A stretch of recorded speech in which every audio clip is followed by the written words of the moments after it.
Uyabona-ke ngani zakwethu, I think this one will write part two of it. Uma kukhona abantu la emkhondweni, whether ukwi-high command noma ukephi, uma ukwazi ukuthi uzokhipha igama nje elithi uma umuntu ezokhuluma expressa indlela akhuluma ngayo, ngendlela izinto ayibona ngayo, engaphikisani nezakhe izinto oyikhulumayo, kodwa e-expressa indlela afila ngayo. Uma sesizobona ukuthi kufanele silawulane, bese uzokwazi ukukhipha igama elithi uma ukhuluma kanje, thatha iskibhu usilahle, hamba phuma ubani wena? Ubani wena? Ubani wena? Silethwe uwena yini la emkhondweni? Sekuqale nini ukuthi sekuzoba khona abantu asebey'bona ukuthi sebe-autocratic, sebene-power yokuthi bakwazi ukuthi batshele abantu ukuthi kufanele uphume emkhondweni? Wey'ngane zakwethu, I know ukuthi kuzoba khona abantu la kuma-comments abazothi iyekeni lento, musani ukuxabana ini. Kumnandi uma kusakhulunywa ngathi kabi. Mase si-expressa thina akubi mnandi, abantu bazokhomenta bethi lalelani bafethu, umuntu unenhliziyo but khona la ihamba hambe ifike khona, yabo. Mina ungangilabhelisha ngendlela engiyithandayo, but I know my stand. Mina nginomgogodla mina, yabo. Nginomgogodla, angiyona mina le nhlobo encethezayo. Mina ngiyasazi istendi sami.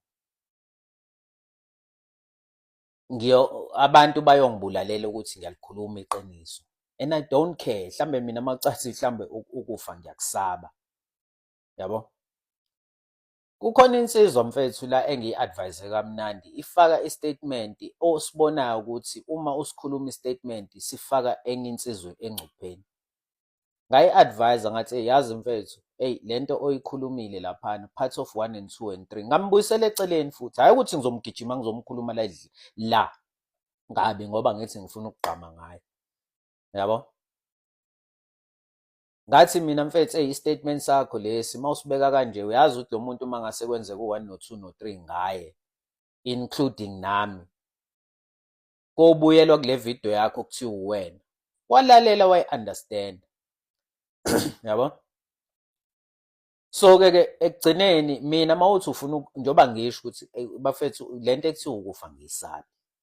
Lokho nje kufanele uhlezi ukwazi ukuthi if ufisa ukubulala ulindani, you can come and do it. Ngoba wena ufuna ukuthi umuntu akhulume amaqiniso, wena usuyancetheza, gxishwe uthi usufuna usugxishwa imali wena manje, usufuna ukuthi ugqame ngami ngolindani uMaphumulo. Uma uzokwazi ukuthi uzotshela thina samalungu omkhonto wesizwe, I'm a member in good standing with the card, uzongitshela ukuthi kufanele who the F are you? Excuse my pun, but who the F are you? Usuyibona ukuthi uyini wena? Nge-t-shirt inyana nje osuyigqokisiwe ehlukile, nokubhukhelwa emahhotela unikwe u-2,500, usubona ukuthi wena usekufanele uzotshela uMaphumulo ukuthi akalahle i-t-shirt aphume emkhontweni. I'm not a member of a member, man. I'm a member of the organization, and I will express. Kumnandi masa-express izinto, si-diffuse ezinye izinto about i-organization because they're coming from the opponent. But when we see things that are actually killing umkhonto wesizwe, akusafanele sikhulume. Angisebenzi mina ngama-hypocrite. That's why I stand kanje, ngihamba ngisebenza ngale ndlela engisebenza ngayo. If ungakuthandi dlula, ngihlezi ngisho ukuthi if ungayithandi into dlula. If wena uzovumela ukuthi kube khona abantu abazoxhapha thina ngenhlamba ngenxa yokuthi ufuna ukugqama ngami, then wena you are violating one of the amalentuza e-constitution ukuthi asinga-insultani futhi asingam-insult umuntu okwi-opponent. Futhi uma umuntu e-insulta uyithulela ungasho lutho, but you are allowing that. Mina ngizotshelwa-ke imemba-ke mina-ke imemba eyimemba izongitshela ukuthi angiphume emkhontweni, angilethwanga uwena. Le platform engiyisebenzisanga awungikhokheli ngisho isenti. I will say that arrogantly, angifuni ukuqamba amanga bafethu ngoba kahle kahle ngicasukile. Le platform le awungikhokheli ngisho isenti, whatever I do awungenzeli ngisho lutho, akukho ongenzela kona. So mawubona ukuthi ngiyaxaka phuma kumina, mawubona ukuthi ngiyaxaka ngiblock.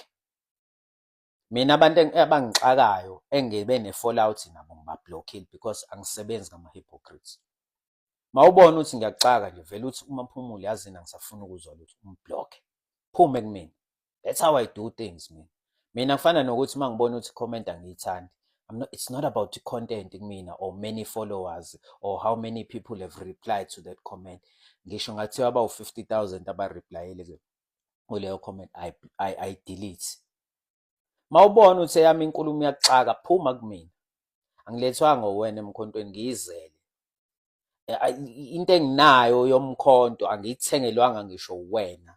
Ayikho into ongenzele yona mawusufuna ukugqama ngegama lami. So nje angikholwa ukuthi khona umuntu osene-right, whether ukwi-top position noma ukwi-lower position, osekwazi ukuthi azokhuluma amagama njengoba abantu sebezama bethanda leli gama elithi decampaigning. Yet you're not seeing yourself ukuthi you are decampaigning when you start ukuthi wena ufuna ukuxosha abantu bomkhonto wesizwe. Uzobanemba ngamagama uzothi mhlambe sebethi angithengiwe mina. Alikho mina isente lake langena kumina-ke nje. Even nala emkhontweni wesizwe elithi mina nje khona imali engiyinikiwe ethi iphuma kwi-account yomkhonto wesizwe. Mina nginabantu mina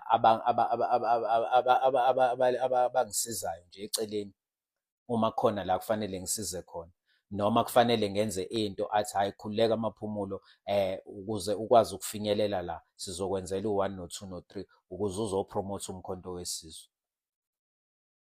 Engabe ukuthi so leyo mali mhlambe iphuma ephaketheni kwi-account yomkhonto wesizwe. So angikhishelwa ngamali-ke mina yokuncetheza eqhamuka kumkhonto wesizwe. Izinto engizenzayo, so ngeke ungitshele-ke ukuthi-ke kufanele ngiphume uba wena.